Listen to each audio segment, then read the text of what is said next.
video. This is my first ever vlog na ipapakita yung mukha ko. Pero, sorry agad kasi naka-face mask ako.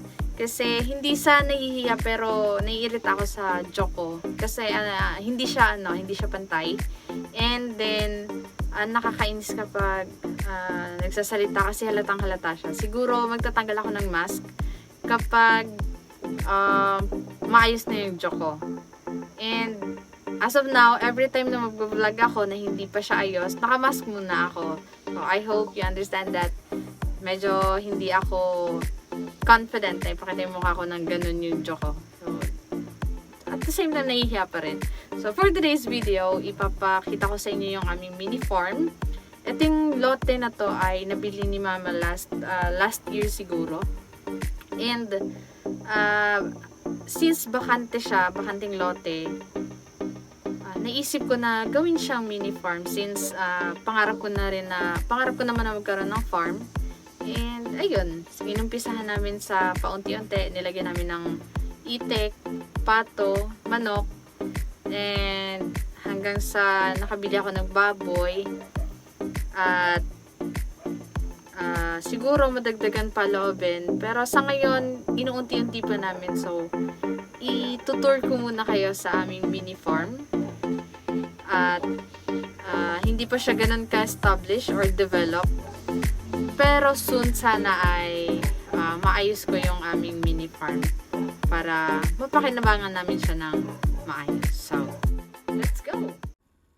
Ayan na nga, papunta tayo sa aming mini farm. Pero kung makikita nyo, pahirapan ang pagpunta doon dahil hindi pa namin napapaayos. As of now, ayan, makikita nyo 2 kawayan pa lang muna. Sakto lang na makadaan kami kasi para lang sa kaalaman nyo, yung etong tinatawiran namin na to ay sapa siya. Sapa ba? Oo, sapa. So, yung lupa namin napapalibutan siya ng sapa. So, good talaga siya for farming ng mga pato or itik dahil mayaman sa tubig. And marami din dyan kangkong at ano nga yung tawag doon? Water lily. So, masaya ako dahil may water lily, may mailalagay ako sa gagawin kong fish pond. Pero yung fish pond hindi ko ilalagay mismo sa sapa kasi baka wala kaming ma-harvest.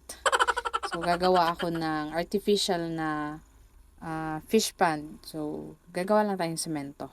Sementadong fish pond. So, yun nga, nakarating din tayo. Ingat lang dahil siguradong may masasaktan kapag mali yung pagkaapak mo. So, ayan, si Madam, pakapi-kape lang. Kape nga ba yan? Yan, yan ang masarap sa buhay bukid. Walang pollution. So, ayan, dito tayo sa likod. May kubo kami dito. So, ito yung likod namin. Dati tinataniman namin to ng mani. Sa ngayon, ito, pinalitan na namin ng grapes. So, yan, puro grapes yan. Halo yan, grapes at strawberry. Dun sa kabilang line, meron din sitaw. Yan, sitaw yan. And then, halo-halo siya kasi wala lang, libangan lang ni Father. Dun ko ilalagay yung fish pond na gagawin ko. Nabanggit ko kanina. And sa ngayon, unahin muna natin yung sa baboy kasi kakaumpisa lang nung babuyan namin. So, ginagawa pa siya hanggang ngayon. So, ngayon pupunta tayo. Dito kumukuha si Papa ng tubig panglinis. Panglinis lang ng kulungan ng baboy kasi as you can see, hindi siya safe at hindi malinis. So, ayan. Yan, dyan natin lalagay yung aming fish pond. Soon, God willing, magawa agad this year. So, ayan. Ayan. Puro tubig yan. Makikita nyo sa kabila. So, ngayon, ito, tubo. So, 2 pa lang yung tumutubo or 2 pa lang yung lumalaki sa mga tinanim ni Papa. And dito sa likod or sa gilid, dito nakatanim yung mga kamuting kahoy. And may papakita ako sa inyo. Very lucky kasi napatubo ito ng lola ko. Ayan, apple yan. Pero napaka-malnourished niya. Hindi ko alam mga kablog kung ano ang pwedeng pataba na ilagay dito para lumaki siya at mamunga. Ayan, apple yan. Mansanas in Tagalog. O yan mga kablog. Medyo kung mapapansin niyo yung sanga niya, matangkad na siya pero napapayat ng sanga. So, kung may suggest kayong pataba, just comment your suggestion. So ayan, lakad ulit tayo. Ayan, ito puro kamuting kahoy. Yan, sa likod. Wala lang maitanim si Papa kaya puro kamuting kahoy. So dito tayo sa kabila. Ito, hindi to actually sa amin, sa tita ko to, pero pinapataniman niya muna kasi hindi niya naman masikaso. So, dito naman nakatanim yung mga kalabasa, yung kamote, at marami ding puno ng nyog dito. At ang saya lang kasi napakarami kung mamunga yung mga nyog dito. Hindi ka magkukulang. Ingat lang at baka ikay mahulugan. So, tinga-tingala din pag may time. So, yan, mga kamote yan. So, yan ang kabuuan ng aming lote na gagawin naming farm soon. Mini farm. Yan yung kubo namin. Ayun yung greenhouse ko. So, ito yung mga water lilies na wala ng tubig. Natuyuan sila dahil tag-init. Walang tubig sa ngayon. Kaya, mapapansin nyo na ninilaw yung mga dahon. So, tinaniman din dyan ni Papa ng mga laing. 'Di ba? Dami mong magagawa kapag may sarili kang lupa. So, eto na nga yung aming piglets. Yung kulungan ng aming baboy. So, ayan sila. 3 baboy yan. Magti 3 months. Magti 3 months na sila. So, 2 lalaki yan, 1 babae. So, ang kukulit. Ano na yan, malalakas ng kumain. So, nag-aalaga na kami before ng baboy pero hindi successful. Sana ngayon, maging successful na tong 3. At hindi na kami malugi. Yan, diba? Ang kukulit nila. Pinangalanan ko pala yan pero huwag nyo nang alamin, matatawa kayo sa pangalan.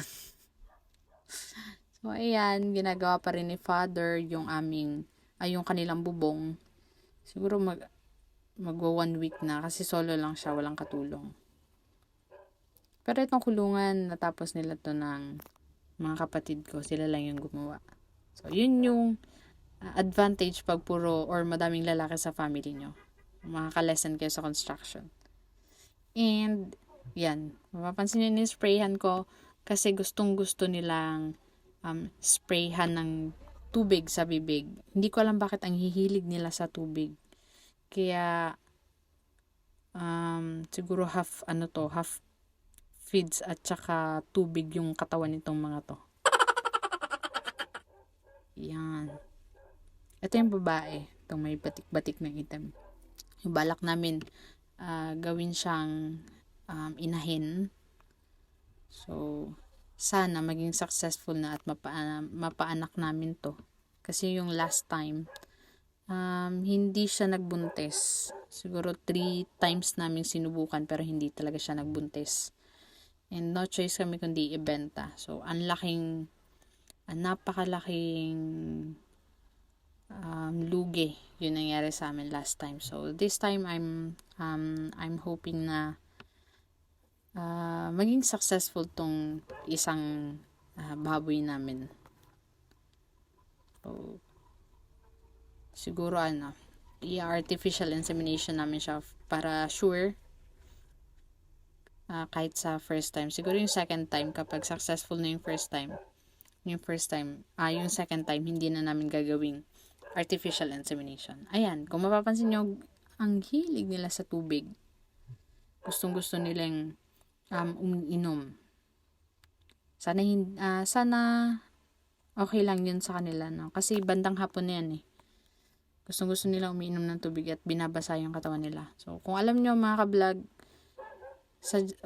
kung may mga suggestion kayo, suggest lang kayo sa baba regarding sa pag-aalaga ng baboy. Dahil hindi pa naman talaga kami ganun ka maalam or knowledgeable sa pag-aalaga ng baboy.